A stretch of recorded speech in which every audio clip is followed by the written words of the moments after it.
Thanks for inviting us in. It's now 6 o'clock, and we want to begin tonight with breaking news on the southwest side of Indianapolis. An investigation is now underway into a police shooting that involves IMPD. Chase Howell joins us live. He's on the southwest side near Washington Street and Lyndhurst Drive. And Chase, you've been there for the last hour and a half. What have you been learning from police and witnesses there?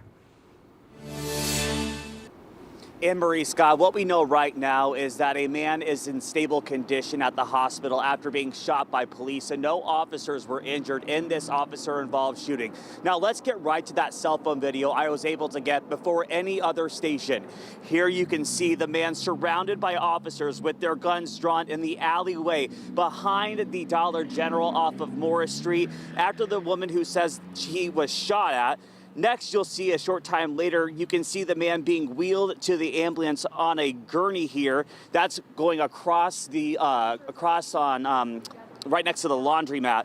Then let's start from the beginning now. Now, police say everything started on Keels Avenue. That's where police were dispatched by shots fired. Then they encountered the man.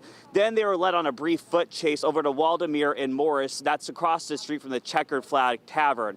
Now, that's when police say the man shot at officers, and at least one officer fired back, and that's where the man was hit. And now police say that man was sent to the hospital in stable condition. And again, what we know right now is that police say they shot at a man and that he's going to be in stable condition and was sent to the hospital. All right, Chase, I have a question. We saw some video there of the Dollar General. Is that where it started, or is that part of where it ended? So that's the part where it ended. Where it started at is about a half-mile away on Keels Avenue. Where at on Keels Avenue, we're unclear. That's something we're working to learn. But what happened is that guy led the police on a foot chase over here, and that where the man was shot was in behind this Dollar General area. All right, thanks so much. And I know you're working to get more information and stay on top of updates, and you can stay with us here on 13 News on Air and on all of our WTHR platforms for updates.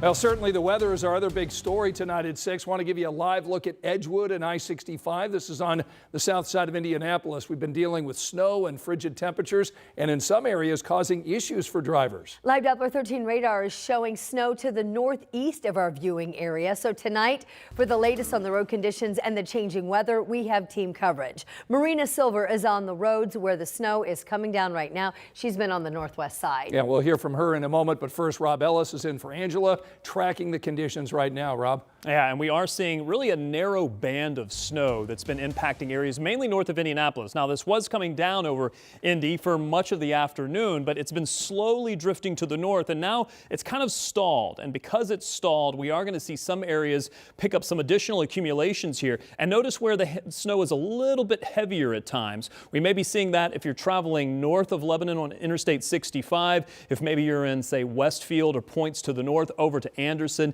and then Interstate 69. There's going to be a narrow band of snow where conditions may go down pretty dramatically if you're traveling north to south. Keep in mind, temperatures are teens and 20s currently, so certainly the road temperatures are cold enough to allow for that accumulation, and we have been seeing that. Temperatures will likely continue to drop to around 20 for most of those locations that aren't already into the teens, and I expect the snow to start to break up and wrap up over the next couple of hours, and then we will be done with the snow all the way through the weekend. But I'll talk about a weekend warm-up that includes rain in just a few. All right, Rob, we'll see in a little bit. So given what we're hearing and seeing right now, maybe a good night to just stay inside. But unfortunately, there are people that are already out. They're out on the roads. They're trying to get home from work, maybe to and from some sporting events. Marina Silva is out live in the conditions along with all the people in traffic right now. Marina, where are you and what are you seeing? Well, we are, Anne-Marie and Scott, we are just getting off onto Meridian Street, and let me tell you guys, it is slick. If you have to be out, please drive carefully. When we were on the interstate, especially near the Whitestown area, we saw a lot of people that were pulled off to the side. I saw one terrifying incident where a pickup truck did a full 360. That stopped me a little bit, and I was very nervous. I can only imagine for the driver. Luckily, everybody is okay.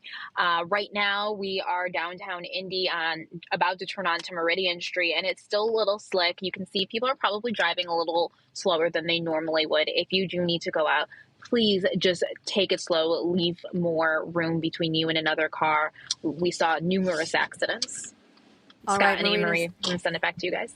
All right, thanks so much. Those latest pictures there from Marina right downtown at 10th and Meridian. And keep in mind, you can keep track of weather wherever you are if you have the Live Doppler 13 weather app. It's free and you can get it, as always, in your phone's app store. We've got breaking news tonight at 6. 13 News is now confirmed a firefighter is dead after a fire in Randolph County. The Delaware County coroner, Gavin Green, tells us tonight his office is now determining the cause of death after a Winchester firefighter was killed today. Right now, we're working to find out more information about the fire and if anyone was injured. Be sure to stay with 13 News. We'll have updates for you throughout the evening. The gun used in the killing of the United Healthcare CEO is what experts refer to as a ghost gun. You can see it right there being used in the surveillance video that leads up to that fatal shooting. Well, we wanted to know more. So today, our Rich and I visited the ATF to see what kind of ghost guns are seized right here in the state of Indiana. The commercially made firearms, they're equipped with the required serial numbers, where this one is just blank, and again, it makes it untraceable. Ghost guns are homemade, built from kits, or made by a printer. Me as a private citizen, I can make a firearm for my personal use, and it's perfectly legal. The problem is if I make a firearm and then I try to transfer it to you, that's where it becomes illegal. The ATF says the number of ghost guns used in crimes across the country grew by 1,000% between 2017 and 2021, with 25,000 ghost guns seized in the United States in 2022. That led to stricter federal regulations on the definition of firearms. Firearm made from a parts kit, so again, it's very clean cut. The grooves and everything go together really well. This is one that's been manufactured on a printer, and you can see it's more rough cut. The ATF says about 250 ghost guns have been seized in crimes this year in Indiana, compared to the thousands of guns used in crimes overall. But Indiana is a source state for people making and selling ghost guns. No serial numbers give police no easy way to track guns used in crimes. So if you pick up a firearm and you notice it doesn't have a serial number on it, or maybe some of the characteristics are just a little off, you probably should start questioning the person you're dealing with and why they need that firearm. A big problem on the streets of Indianapolis are these so-called Glock switches, machine gun conversion devices, and many of them are being made cheaply and easily with 3D printers. That takes about $1 a filament and 20 minutes to make that, and then it's being sold on the streets for, upwards of $100. Machine gun conversion devices are illegal under state and federal law. In Indianapolis, Rich Nye, 13 News. Tonight, one man is dead after a police chase. It started in Tipton County and then ended further south in a crash in Hamilton County. It happened near Arcadia this morning. And now the Hamilton County coroner says that the man died in the northbound lanes of US 31 just south of 276th Street. Right now, Indiana State Police is telling 13 News this chase involved Tipton County Sheriff's deputies. Right now, we're working to find out why the chase started and if any other cars were involved.